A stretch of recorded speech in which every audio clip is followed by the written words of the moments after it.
Well, hello and welcome to this session of ExecuNet Masterclass.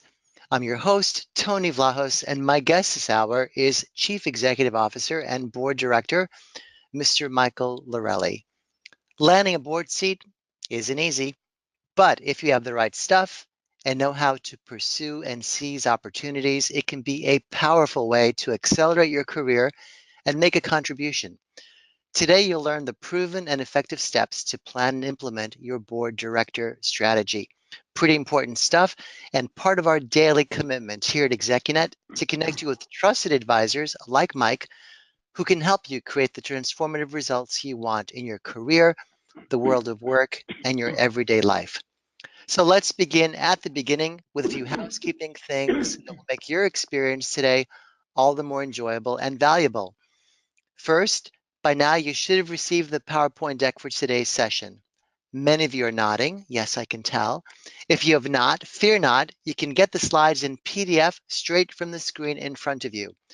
Just look under the handout section on your right. And if you have any trouble, of course, chat to us and my amazing colleague Kim will help you out. Second, don't be shy. If you'd like to ask my questions, and I certainly encourage you to do that, you can chat those in, and I'll do my best to relay as many as possible to him before the end of the session. Lastly, very important, please complete your evaluation before you go. I know that Mike values your feedback, and Kim and I do too. It really does help us serve you better. Well, I am really happy to bring on today's guest. Mike Lorelli's background includes being a PepsiCo president twice. He has served on the boards of two publicly held companies and chaired two compensation committees. He's also served on seven private boards. Mike is presently on the boards of CP Kelco, iControl, KPI Soft, and Cannabineers.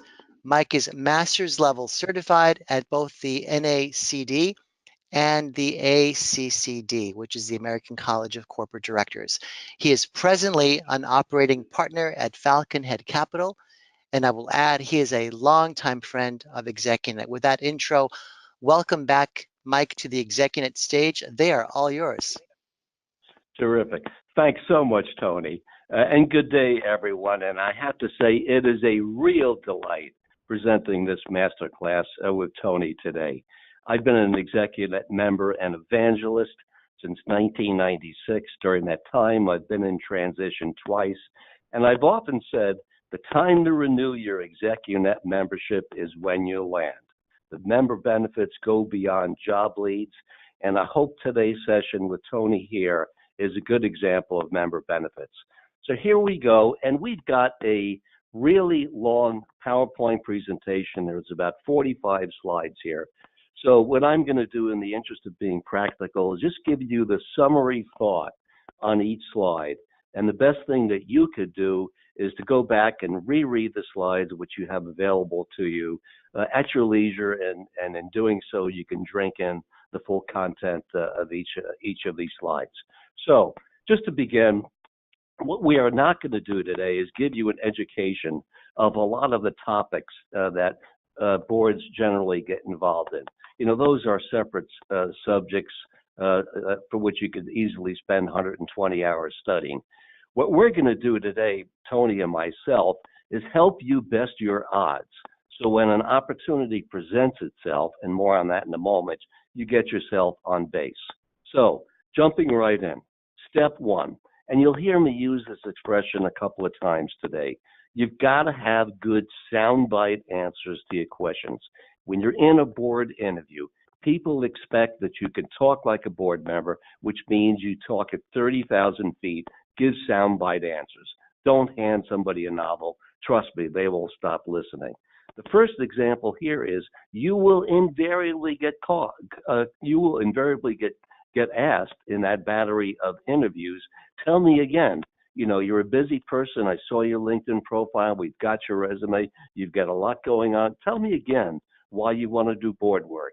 You've got to have a good soundbite answer. I'll give you an example. In my own case, when I get asked this question, I say, you know, I've got some good big company experience from my PepsiCo days, as well as small company experience with these private equity companies that I've run in the last 20 years. To the degree Those learnings could be useful to a management team. I'm motivated. All right, so that's a 15-second answer. I basically have registered three thoughts: big company background, small company background, and I'm a giver. An example of a soundbite answer.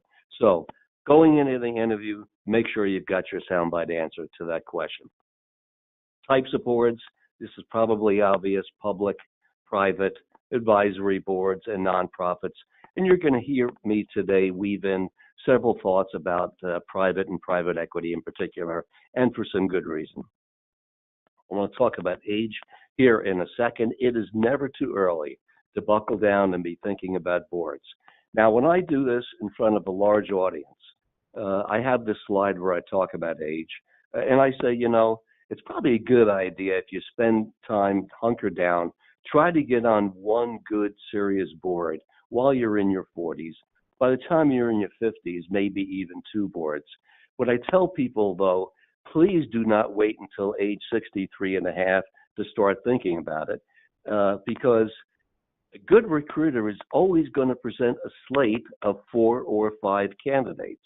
Every one of them, including you, is going to be perfectly on the spec. So your mission in life right now is not to be the perfect candidate. We know you are, but so are the other 45. Your mission right now is to be the tallest duck in that pond. And if you wait until you're 63, 64 and think you're just going to announce to the world, hey, world, I'm a big kahuna. These are the fancy companies I've been at. These are the big titles I've had. I'm ready for board seats. The line can start forming at my left, okay? If that's the path that you're going down, you will fail, because odds are the other candidates on the slate will have board experience, and if you don't, you're starting that particular race in last place. Not smart. So those are my thoughts on age. Now, I know many of us on this call today are probably well into your 50s, and that's terrific. Fear not, better late than never. Buckle down. I'm glad you're participating today. Now, let me begin just a little with a couple of thoughts on private equity. There was a very interesting Wall Street Journal op-ed piece, November 17th of 2017, right? A little over a year ago, that commented that as of that date, there were only 3,671 as of that date, public companies left in the U.S. with over 500 million in sales as a result of all the M&A over 4 decades. Now, when a lot of people saw that statistic, their eyeballs popped out. They thought the number was still 10,000, not 3,600. Well, I wish that article had gone on to comment that in that same time period, private equity quietly exploded to the point that as of that date, there were 16,800 private equity companies out there, 85 to 90% of them with boards. So when you're thinking about board seats, I always coach people and say you've got to fish where the fish are. There are only 24 hours in a day. I will never discourage anyone from looking at public boards, but if you want to use your time very judiciously and you look at the relative size of these buckets, you've got to take a look at private equity. The other point I'll make about PE is if PepsiCo needs to add a board member, my alma mater, can't say enough good things about Pepsi. Best education experience in the world that I got there. But if they're going to add a board member, they're going to call Spencer Stewart and say, our candidates are probably the sitting CEOs of other Fortune 25s, meaning bring me the CEO of Reebok, Microsoft, American Express, Marriott, or bring us a marquee name like Alan Mulally, the retired Boeing executive who went in and turned around Ford. Odds are they're not going to call Mike Lorelli. Another reason why private equity should be your prime attraction. Some statistics here. There is a misperception that you've got to be a sitting CEO, and guess what? That is not the case. Only 23% of outside directors are sitting CEOs or sitting COOs. Everybody else is just like everybody else on this call today. Good news. I'm going to give you 3 tips. I've been doing my coaching on landing board seats now. It's now in its 15th year. And when I hear of client landings, if they haven't told me one thing that they thought they did exceptionally well, I always ask, I get back three answers that are kind of tied for first place. The first is the notion of getting yourself credentialed, studying with an organization, and these are all nonprofits, that are dedicated toward governance education and have them give you, so to speak, their good housekeeping seal of approval as an outside director. Quick briefing on this subject, though. There are several that do this credentialing. The most prominent by far is the NACD, National Association of Corporate Directors. They probably have an 85 share market of this business if somebody could construct that share statistic, followed by the American College of Corporate Directors. I happen to be master's level at both. There is zero incremental value in the marketplace at getting credentialed at two. The only reason why I've done it is because I teach it. I personally like seeing it through two lenses. If you chose to get credentialed at NACD, I'll show you what the path looks like. They have two levels, very confusing. I kid them about this all the time. The first is called Governance Fellow. Think about this as their equivalent of giving you the bachelor's degree. The second is called Leadership Fellow. Think of this as they're giving you the equivalent of your MBA. So going back to the Governance Fellow, what do you have to do? Well, you've got to attend their two-day program in person. It's only given 3 times a year. So if you wanted to do this, you got to buckle down, and this year's program is in Nashville in March. It's on the West Coast in May, and I forget when the third one is and where it is. So that's a logistical situation, although they are experimenting with an online version. So you've got to do that 2-day course. And then you've also got to accumulate 4 credit hours, as they call it. And that's actually the easy part. There is a webinar every month. It's an hour long. Any webinar that you attend counts as an hour. There are 23 chapters across the country. Any chapter meeting you go to counts as an hour. Again, the tougher thing for logistics and other reasons is attending that 2-day program. And you get fancy language that goes in the proxy statement under your bio, and that's kind of neat. And a lot of recruiters read these proxy statements as their way of collecting inventory, so to speak, of board candidates. I want to talk to you about developing your messaging, and there are many components here. Making your messaging board sticky, as I call it. So we're going to spend a couple of seconds touching on the resume, the bio, your value proposition, your snail mail or email letter, and your LinkedIn profile. I also want to suggest that if you have no board experience at all, going onto a nonprofit board, aside from the personal gratification of doing that and giving something back, has tremendous value in the marketplace. Some people think, well, it's only a nonprofit board. No. Believe me, board experience is board experience. And aside from the fact that people will admire you for putting something back, it absolutely counts as board experience. So if you're not on a public board and the opportunity presents itself to go on a nonprofit, I would give serious thought to it. If you have a choice and several are looking at you at the same time, I would suggest going for the brand name, so to speak, maybe one tiebreaker as you're making your decision. What's particularly important today? Well, you probably would guess at this. People that have credentials to be on an audit committee will always be valued. Women and diversity candidates, can't say enough about this. This is a good news, bad news subject. It is unbelievably embarrassing that today only 19% of outside directors are women. That is absolutely shameful. That being said, there is an incredible sensitivity on boards today to fixing this. I proudly say that one of the boards I am on, anytime we have a C-level opening in the company, not just board member, we go out and we tell the recruiter, ideally, give us a diversity candidate, which would include women. Other skills, cyber is really in demand, risk, international experience, and social media, of course. And by the way, sitting CEO does help, but not as much as people think it is, and certainly not required.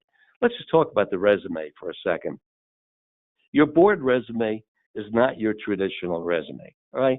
Your board resume talks about the number of dragons you slayed, all of your type A behaviors. You made this acquisition, you consolidated a plant, you got rid of 13 employees in the XYZ department, and all those kinds of things. In contrast, your board resume talks about your coaching qualities, people that you've mentored, high potential people that you brought on, people that you took an interest in and put them under your wing.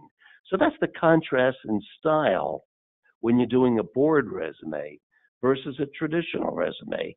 And again, I'll say here, highlight all experience on boards, including nonprofits, okay? Keep the language in your resume, nose in, fingers out, keep it strategic. Make sure the writing is written at 30,000 feet, not tactical, not cutting hedges, okay? And again, keep in mind, what you're trying to do is be the tallest duck in the pond, keeping in mind that the recruiter is not just presenting you, but in all likelihood, 4 other candidates. Quick note on resumes, if you don't mind, a little lighter side. Here are a couple of my pet peeves. Seasoned is an adjective, best applied to dead meat that's about to get cooked. It drives me crazy when I see that word on a resume, senior exec. And here's the other favorite of mine, 35 years experience. And you can just hear the person pounding their chest, feeling really, really good about it. And my answer to that is 35 years implies it takes you 7 times longer to figure out what's got to get done than an ExecuNet member probably does in 5 the people on this terrific audience in this call today. Value proposition. Here's what I mean by this. So now you're getting interviewed by a recruiter, and maybe he doesn't have a particular assignment right now, but he's getting to know you to put in his inventory, so to speak. And at some point in that conversation, he may actually interrupt you and say, hey, Tony, I know you'd be good on boards. I saw your resume. I read your LinkedIn. It'd be great. But just tell me why I should stick my neck out and put you on a candidate slate. You've got to have a good soundbite answer. If I get hit with that question, my answer goes something like this, and it's similar to the comment I gave you earlier today. I say to that person, what I could bring to the board is a good cross-section of skills, both from my large company background as well as the leadership roles I've had in the smaller, more limited resource environments. And I'm acknowledged for my ability to coach and develop talent. Lastly, I'm serious about boards, and that's why I've gone to get my accreditation with the NACD. Now, that probably was a mouthful and maybe a tad bit long, but it still is a soundbite answer. I've registered for 4 points. Big company, small company, love coaching, serious about boards. Okay? Then, when he has a particular company, you can tailor it. I call that, the more specific value proposition. Let me give you a real example here. When I was a candidate to be on the board of Rita's Italian Ices when Falcon had acquired it, and people said to me, the other operating partners, as they were interviewing me for it, hey, Mike, I got it. We saw your resume. We saw your LinkedIn. But we're seeing 3 other people today. Tell me why we should put you on the Rita's board. Rita's, for those who don't know on the call today, is an Italian ice and frozen custard chain. Now, my answer in that setting, when the company is known that you're interviewing for, can be more specific. And in that particular case, to give you an example of my soundbite answer, I would have said, I think I could add a lot of value to the Reader's Board because I know both the QSR category, quick service restaurant, and international, and I could be a good sounding board to the team as they're thinking about how to build a global footprint. My soundbite answer, 15 seconds. What have I said? I know the category, QSR. I know international, by the way, for my pizza days. And count me in if the senior team wants a devil's advocate to shoot holes in their expansion plans. Again, good example of soundbite answers. So that's what I say. That's what I mean when I say constructive value proposition. I want to roll right into LinkedIn, one of my favorite topics. Today, and this surprises most people to hear this, probably 50% of C-level candidates, and probably 35 to 40% of board candidates are found from their LinkedIn profiles. As Tony mentioned, I am on 4 company boards today, plus an ACD. Of the 4 company boards I am on, 2 I am on because a recruiter who had the assignment did a query on LinkedIn, found me, called me out of the blue. That's what I call suction. Having a LinkedIn profile is absolutely critical. And the best thing you should try to do with your LinkedIn profile in this regard is to add keywords in there that would make it more board sticky, as I call it. And the 2 places to do that would be in the headline as well as in the summary section. Now, I know this is an eye chart and you really can't read it. I would encourage you all to take a look after this call at my own LinkedIn site. But you notice very prominently in my headline, it says outside director. And you know what? LinkedIn gives you a little bit of a license, right? You can't exaggerate on a resume, but on a LinkedIn profile, it's okay to be somewhat aspirational. And what I mean by that is, even if you are not an outside director today, but you're interested in being one, I still would put it in your headline because you want to get that phone call and you want to be able to tell the recruiter that you're serious about board work and you're beginning your study, in governance and the like. Similarly, in the body of it, you want to keep dropping in board, outside director, those kinds of words wherever you can in a casual way. Take a look at my LinkedIn profile. Separate point is in the LinkedIn algorithm, there's such a thing as super connectors. When you're connected with a super connector, that all by itself raises your rankings. I've got close to 7,000 contacts today. Anybody who's an ExecuNet member who asks me to be connected, I will, of course, accept. Going to market. When I hear back from clients about why they landed a particular assignment, going back, what did they do well? What did they think pushed them to the head of the class, so to speak, with the other candidates on the slate? Again, one answer I get was getting credentialed.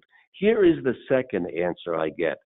Telling people who you know may hear about board openings, telling those people that you're interested in board work. Now, Tony, as a perfect example here, probably knows 1,000 people like Mike Lorelli. But if Tony hears about a board opening, what's the likelihood that Mike Lorelli's name is going to be on the tip of his tongue? Okay, probably pretty low.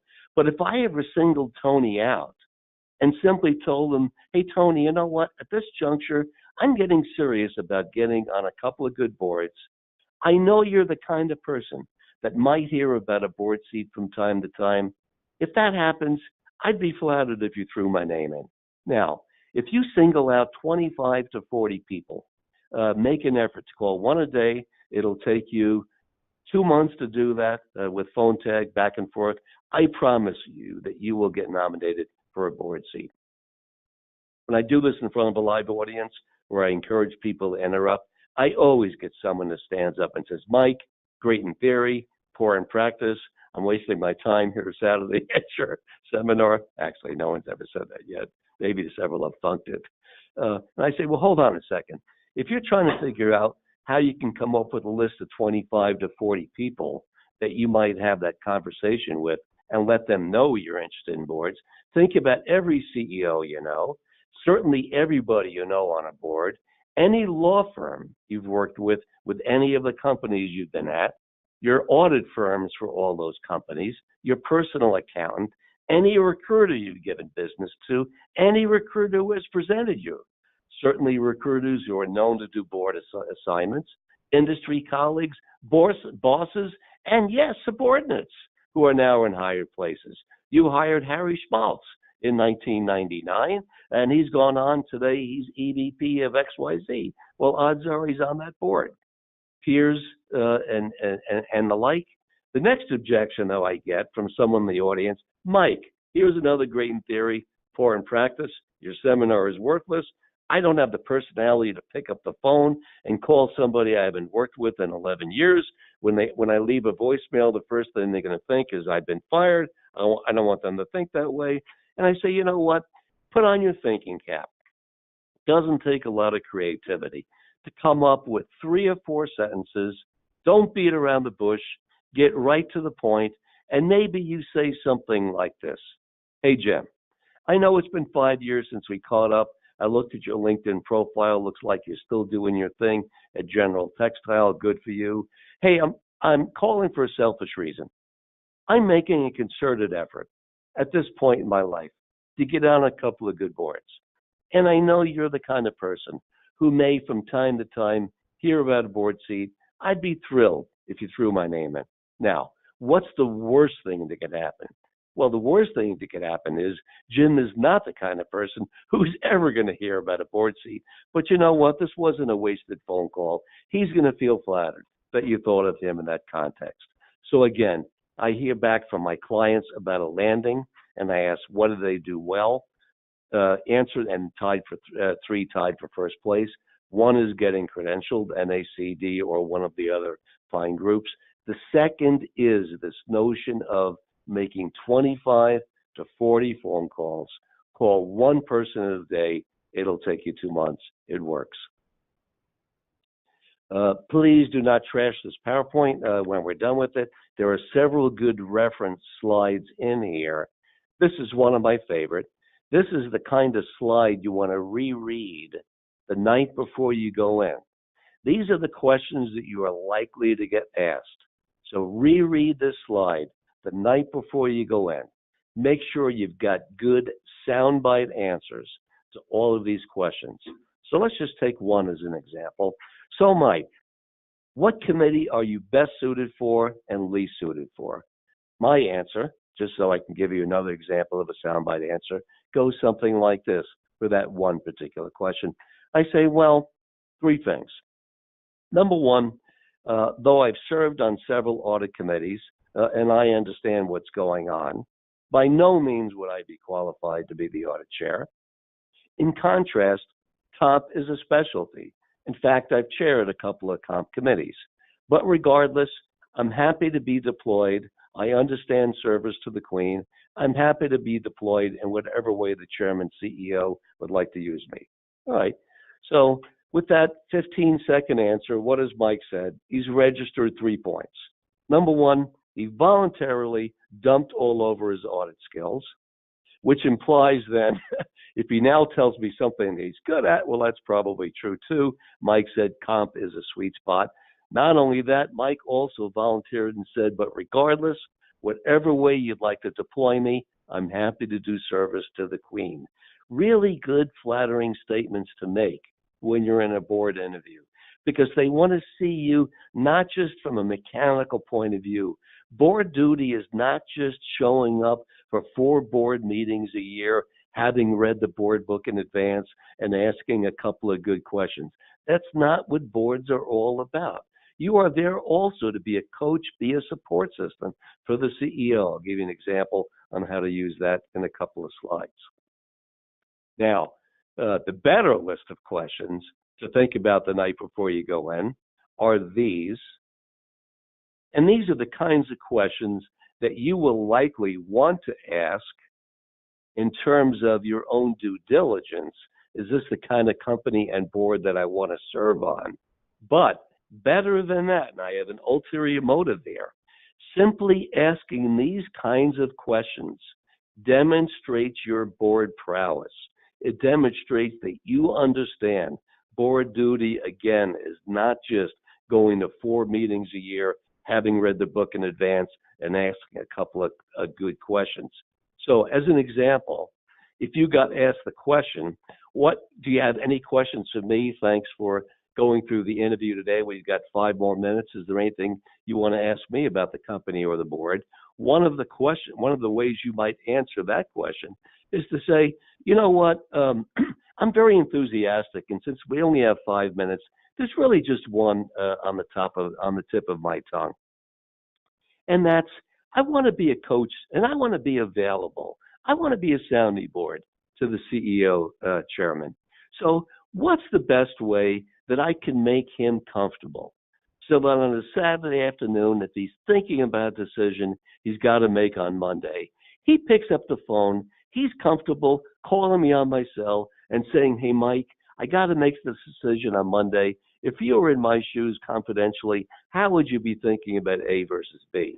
Now, I have to tell you, if you have the opportunity to ask a question while you were in for a battery of interviews and they asked you if you had any questions and you said, well, what's the best way I could be a coach and a resource to the CEO? I promise you, if you threw that line in, you would go to the head of that class. You would go to the head of that slate of candidates in a heartbeat. Again, these are good questions to reread the night before you go in. Prep time, I tell people 3 days, not 3 hours.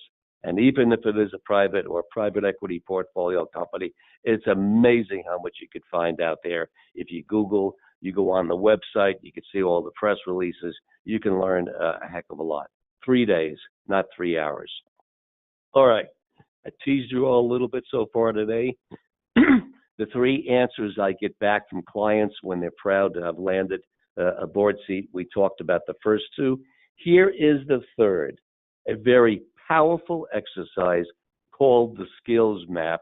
And the best way I could explain it is to actually take you through a real world example. So going back about 7 years, I got a call from the VP of HR of this company called AeroGrow, who told me that, excuse me, he was tasked by his chairman to add a board member. He wasn't given more direction than that. He did a query on LinkedIn, found me there, and said, Mike, you look interesting on paper. Let me tell you about my company, just a sentence or two today, and then if this is something you'd like to explore, let's get an hour or two on the calendar next week. I said, yeah, what does AeroGrow do? He went on to explain that they make seedlings for special purposes. So if you lived in Manhattan and you had a tiny apartment, but you were hell-bent on growing cherry tomatoes in your kitchen and miniature lemon limes on your deck, they would sell you those seedlings. So I told him his name was Harry. Yes, let's get some time on the calendar next week. We booked 2 hours. Now, this is perfect. Gave me a whole week to study about AeroGrow. We have our call on the calendar the following week, and he proceeds to go through a list of questions. I could just see he's got it in front of him. It's about 18 or 19 questions long, and I'm smart enough to realize he probably was talking to 10 other potential candidates on that day. He finishes. I was a good interviewee. I felt a little bit like a root canal, but I didn't let that show. But, thank God at the end, he said, hey, Mike, we got a few more minutes. Do you have anything for me? And I said, Harry, I had so much fun studying your company, thinking about this call. I had so much fun thinking about this follow-up call today. I took a stab at what skills I thought your company needed to be successful in the marketplace. And Harry, by the way, are you online? I'd like to send you 2 PDF slides. Yeah, Mike, I'm on the line. Send them over. He doesn't know where I'm going with this yet. So I send him 2 slides. Here's the first one. So I said, Harry, I had so much fun. I took a stab at guessing at what skills I thought you needed to be successful and where you already had the bases covered, either with board members or VPs, based on my reading their bios on the website and or reading their LinkedIn profiles.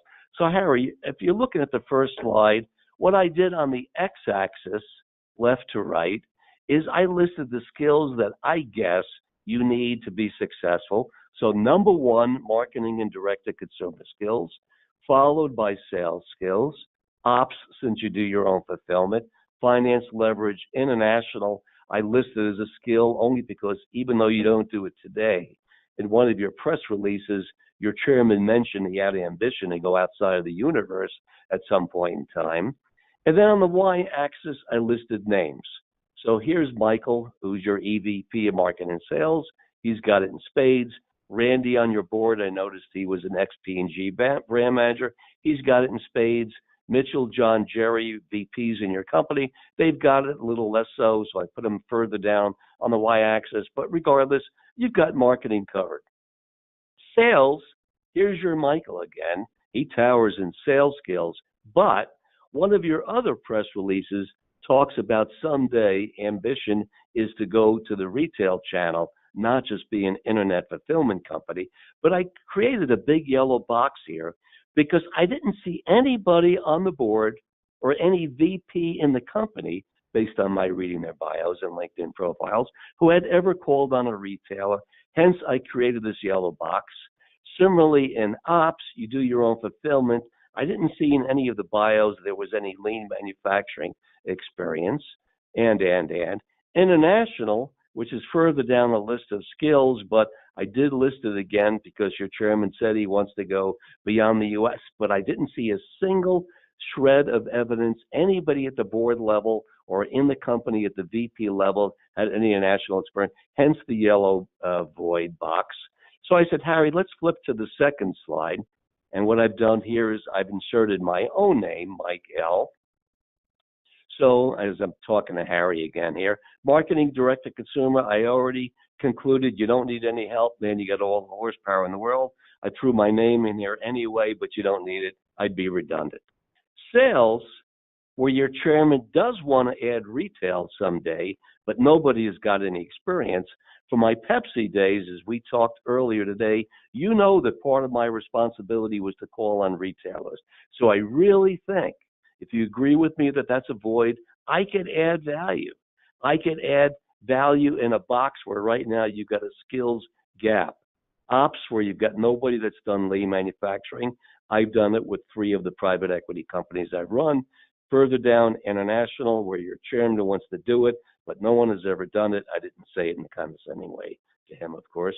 You know that I built Pizza Hut's international division back when PepsiCo owned it. In any event, here's the punchline. He's got my 2 slides. I've taken him through it. He hasn't said boo. I figure this is completely wrong, or he thinks I'm a doofus. And he ended the interview very gracefully. 7 weeks later, he called me up. Mike, remember me? Harry. Ergo. I said, yeah, Harry, good to hear from you. What's going on? Hey, I just want you to know, Mike, I have my board meeting tomorrow. I'm going to present a slate of 7 candidates. Now, I need to tell you up front, you're not the top pick. In fact, you're only tied for my number 2 choice. But that's not why I'm calling. When you took me through that exercise of yours 7 weeks ago with those 2 PDF slides, if you still have it, would you mind sending me the Excel version this afternoon? Now, at that point, I had to put my hand over my mouth to keep from bursting out laughing. Harry wanted to take the 2 Excel slides. He loved my model, obviously. He was going to drop in the 7 candidates that he was profiling in front of the board tomorrow and come across as the smartest HR guy on the planet. Fast forward, they did fly me out. I did get the offer. I actually turned it down for compensation reasons.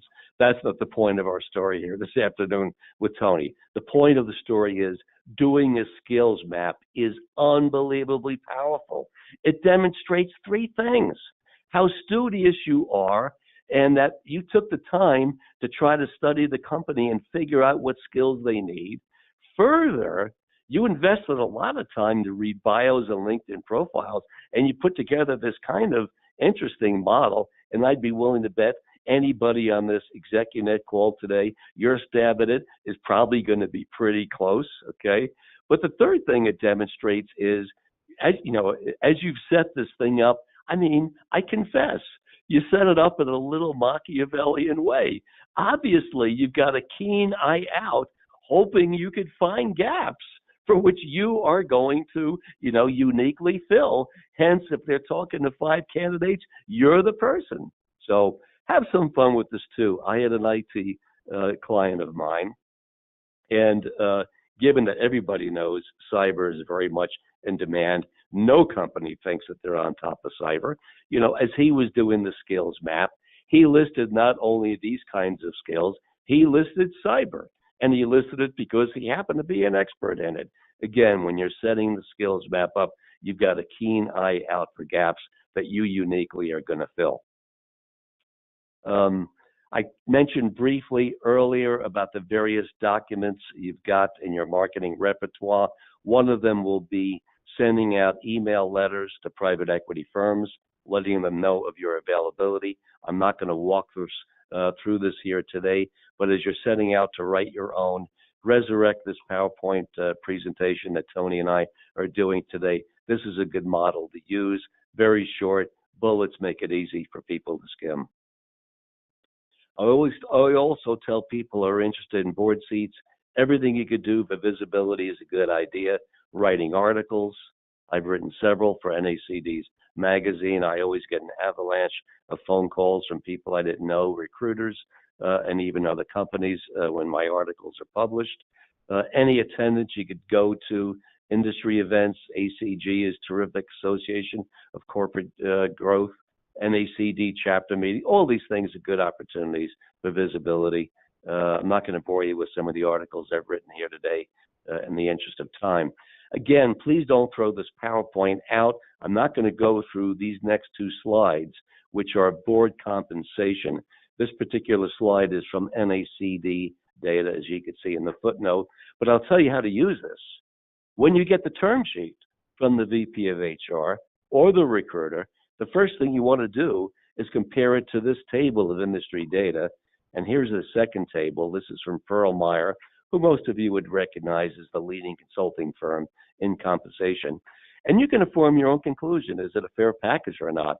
And a good technique, which many of my clients have used very successfully with private equity portfolio companies.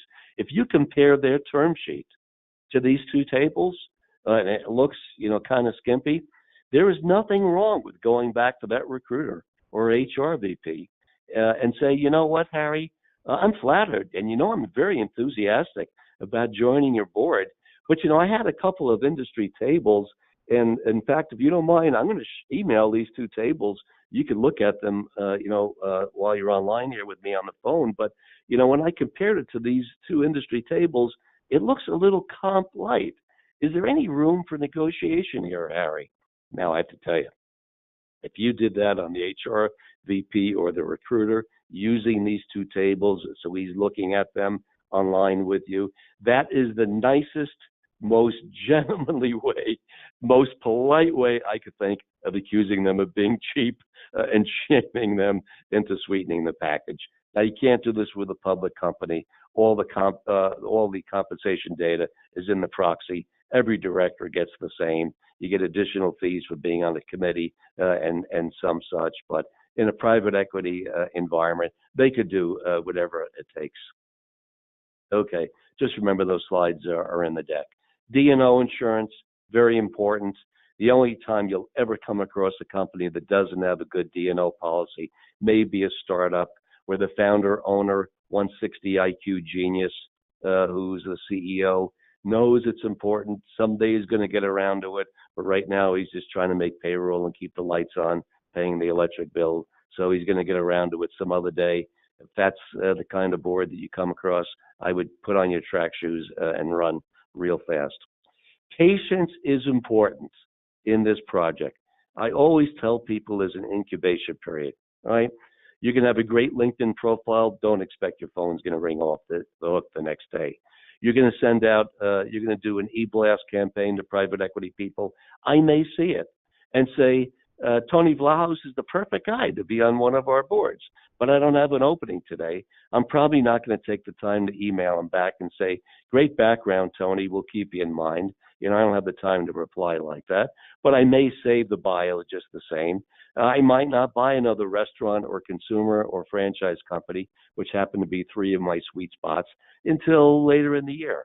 So that's when I'll call Tony back and say, remember you emailed me back in February, you sent me your bio, I saved it, I just bought this restaurant company, do you want to talk to me about?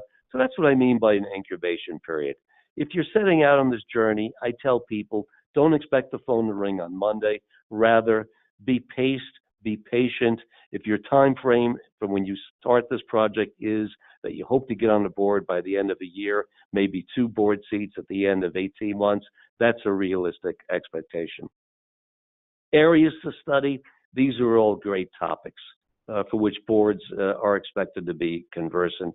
And I've listed here a bunch of websites that are my favorites if you wanted to. If you're stuck in a hotel in Omaha some night and you got 3 hours to kill, you might resurrect the slide and click on some of these links. I do want to touch on business cards briefly here. I've got several depending on where I'm going, okay? But on my business card, aside from saying Mike Lorelli, Falconet Capital, it says independent director. And again, I don't care if you're not a board member now. If you're serious and you're thinking and you want to be considered for a board, I would put it on your business card just the same. And if someone were to say to you, so what board are you on, Tony? I would look him right back in the eye very confidently, not cockily, and I would say, that's exactly the point. I'm making myself available for the right kind of board situation. Business cards very important. Now, in some situations, you can't do this. When I was with PepsiCo, if you played with their business card, you'd be summarily shown the door. But many of you on this call have the ability to take whatever license you want. I use Vistaprint. I'm sure many of you are familiar with it. Terrific company. As an aside, companies want their executives to be on boards. They view it as a grooming experience. You know, you're learning and you're seeing how another company operates, and those are skills that you might be bringing back to our company. I say this because some people think, well, isn't my company going to be concerned if I'm bleeding off company being on another company's board? Exactly the opposite is the case. And Tony, there we go. We've got time for questions.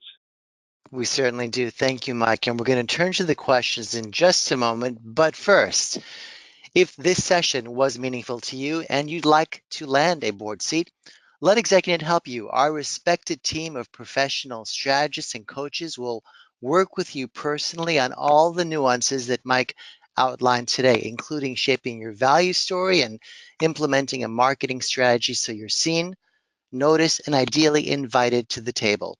It's a fee-based service. If you're interested, follow the link that you're seeing, and it's the same one that Kim chatted earlier.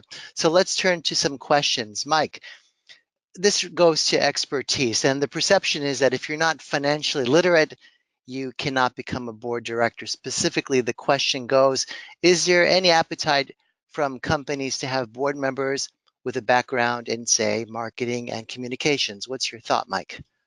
Okay, so Tony, the answer is absolutely yes. Great. But before I answer it, I want to just comment, and that would be everybody on this call should take Tony up on the ExecuNet resources that are available to you. As Tony said, helping you with your LinkedIn profile, helping you with a value statement, all these kinds of things which should be board sticky. Take Tony up on those resources that are available to you, the best in the class. Now, I want to answer that question by actually going back to a slide that I skipped in the interest of time, back to the skills map. This was a very interesting situation. I was CEO of this company, Watergel Technologies. We were in the industrial burn care product space, right? If you got a arc weld burn in a manufacturing company, you would go to the safety cabinet, pull out our dressing, wrap it around your arm. The boo-boo went away. The pain went down. You're as good as new. I needed to find a board member. And knowing that this was going to be a topic going into my next board meeting, I did a skills map of my own company. So I listed sales as the number one thing we needed. Medical, I mean, after all, we are in the burn care products business. People whose flesh is burned. We need medical experience, and ideally someone who's worked in a burn care center, marketing ops, whatever. I did this skills map, showed it to the board, and they said, Mike, go out and find this person. Well, here's an extreme example to the question that was posed by your audience, Tony. What I obviously highlighted here was we had nobody on the board or at the VP level in the company who was an MD, let alone had ever worked in a bird care center. I found my perfect person. He was an MD. He actually worked in a burn care center for 3 years. When I met with him and talked to him about taking on the board role, his first comment to me was, Mike, I don't know what EBITDA means. I can't even spell it. So I'm going to walk into these board meetings with a tremendous inferiority complex. And I said to them, you know what? We've got enough bean counters around the table, particularly if it's a private equity company. I mean, right? They've got 3 people on the board, and odds are they are the stereotype Wharton Finance MBA with their HP calculator. My answer to the question is all skills are valued. And finance in particular, rest assured, that's already covered. And for what it's worth, I am a marketing person. I don't have an accounting degree, and I've been very, very welcomed on a lot of boards. Love that question, Tony. Thank you. Well, you're welcome. Thank you. So here's another popular question, Mike. Do for-profit boards generally require an investment in the company? Okay. So I would say it is not typical that, first of all, public company, that would never be the case. In a private equity setting, what you might come across in a sincere way is the person you're working with, let's say it's the CEO, chairman, or the private equity firm, approaching you and saying, we bought this company 3 years ago. Here's what we paid for share. It's actually worth more on the books now than what we paid for it. But we'd like you to be an owner. We're willing to bring you in at the original share price, in spite of the fact that it's now higher value. Now, candidly, they don't need your money, all right?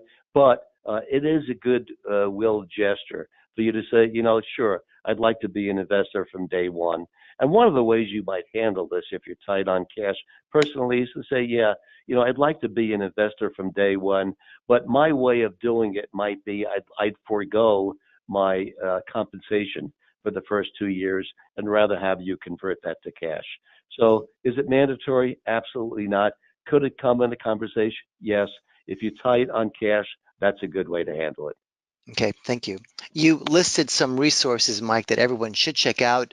The question is, among those resources, are there websites or other places where we can go to identify opportunities for board seats within the industries we work? Short version of saying that is, where can I identify opportunities to get on a board seat? Yeah. So that's very hard. And I would say the better approach would be to do an email campaign to operating partners at private equity firms. And again, the reason why I'm singling out private equity firms is the raw statistics: 16,800 private equity portfolio companies. Email an operating partner or several operating partners and let them know of your availability with the kind of letter that's in the PowerPoint. Mm-hmm. Okay. This one goes to expertise and experience as well. How important, Mike, is industry experience? And I'll add to that, industry connections. Okay, good. You'll find two categories of searches and two categories of recruiters. Sometimes it may be a very tight spec where they want category experience. When Falcon had bought Rita's Italianizers, they had decided they wanted one of their outside directors to have some international background because they wanted to go outside of the U.S., and they wanted the other one to have QSR, quick service restaurant experience, because they didn't know anything about the restaurant space. With me, they ended up with a 2-for-1. The other outside director they chose, by the way, was the president of University of Texas, Austin. But let me give you a real world example, though, on where it's not required. The real world example is me, okay? I'm on 4 boards. One is a hydrocolloid company. And when I got a call for this particular board assignment, I never heard the word hydrocolloid before. I had no idea what it meant. Now, I'm not going to bore everybody in this call with what a hydrocolloid is. The recruiter went on to tell me, Mike, don't worry. They want you for your general management skills, not your knowledge of chemistry. And I've been, really enjoying, and it's been mutually beneficial being on that board. The second board I'm on is a SaaS company, software as a service company. Now, you know that I've been the president of Pepsi and a president of Pizza Hut when PepsiCo's still in the restaurants. What the heck does a Diet Pepsi and pepperoni guy know about software as a service? Nothing. And I'm serving very, very well on that board. The third board I'm on is an artificial intelligence company. And I got to tell you, when I went on this board, I knew absolutely zero, in fact, -1 on artificial intelligence. And as I was joking with Tony earlier today, the fourth board I'm on is a cannabis company. So at least if my mother is on this call today, I have to say that I didn't know anything about cannabis. Okay, and there are no samples as well today, folks, so I just wanted to address that up front. All right, so Mike, thank you. Here's a question. Who makes the decision ultimately to bring on a board member? Is it the CEO? Is it the chair? Is it a committee decision? Help us understand that one. Okay, good. This goes back to a fish. You got to fish where the fish are. Your best opportunity is when a private equity firm buys a new company, so it's now in their portfolio, which means if they believe in good governance, which just about all of us do, they've got to go and create a board. The standard model in private equity is the CEO is on the board, three people from the private equity firm are on the board, and two outside directors. The reason why you need outside directors is because you have to have outside directors on the compensation committee and the audit committees. Otherwise, you do not have governance. That kind of goes without saying. So, um, if you hear that a private equity firm just bought this company, I would target them and position yourself as a board candidate. That's probably your highest probability is when you hear that a company has been bought, go after the private equity firm. But their first project has got to be creating a board. Mhm. I'm getting a few chats, Mike, around organizations that purport to get you into a board room. And I will mention one of them, which many of us have heard of, ExecRank. What's the dope, no pun intended, on those types of organizations, Mike? Should we be leery of them? What's the issue there? Yeah. I would say that I don't hear from clients of mine.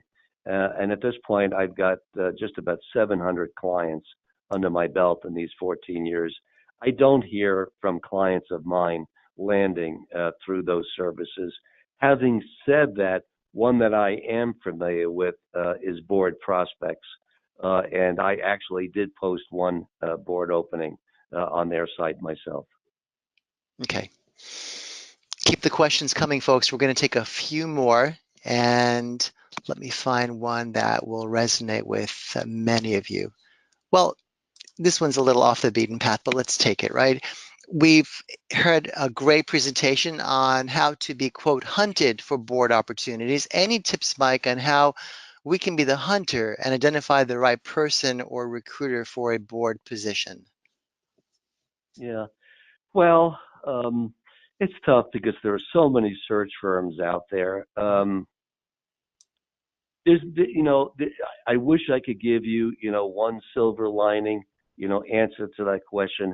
I just don't. I just don't have one, Tony. And I'm not trying to dodge the question, but there's so many recruiters out there that do board work. Obviously, all the big firms do it, but many of the boutiques, pick up board assignments from time to time. That's just tough. There is no good answer. There just are too many out there. I just can't make it simple. Fair enough. Totally understood. Earlier in your presentation, Mike, you made a reference which sounded like, I guess, a flight reference. I know you're a pilot. Nose in, fingers out when referring to the resume. Could you tell us what that means? Yeah, nose in, fingers out is an expression in board circles, which simply means a good board member asks probing questions. Have you considered this? What if we're wrong and this decision turns out to be the wrong one? What would the consequences be? How could we recover? That's being nose in, asking innocent questions. Um, Fingers out means you don't want to be in there, talking to the CEO or the CMO about the copy on the back panel of the shampoo bottle. Candidly, in that situation at Water Gel where we had to let a board member go, hence that void was created, which I filled with an MD, we let that board member go because the particular individual who was an ex brand manager just was, on the phone almost all the time with the CMO questioning his back label copy, and I mean this literally. That's fingers in. You don't want to be that. You want to be nose in, meaning curious. Keep your fingers out. Got it. All right. We've come just about, in fact, to the top of the hour. Mike, thank you so much for making time and sharing your insight. Thank you all to the hundreds upon hundreds who've tuned in today. And I got to almost all of your questions. If I did not, I apologize. I overlooked your question, but please take full advantage of the link that you're seeing that was chatted earlier to get answers to those questions from people who really know and can help you move forward on your quest to landing a board seat. With that, Mike, any final thoughts before we officially wrap up today's ExecuNet Masterclass session? For our audience today, I would say take advantage of all the resources available to you on ExecuNet.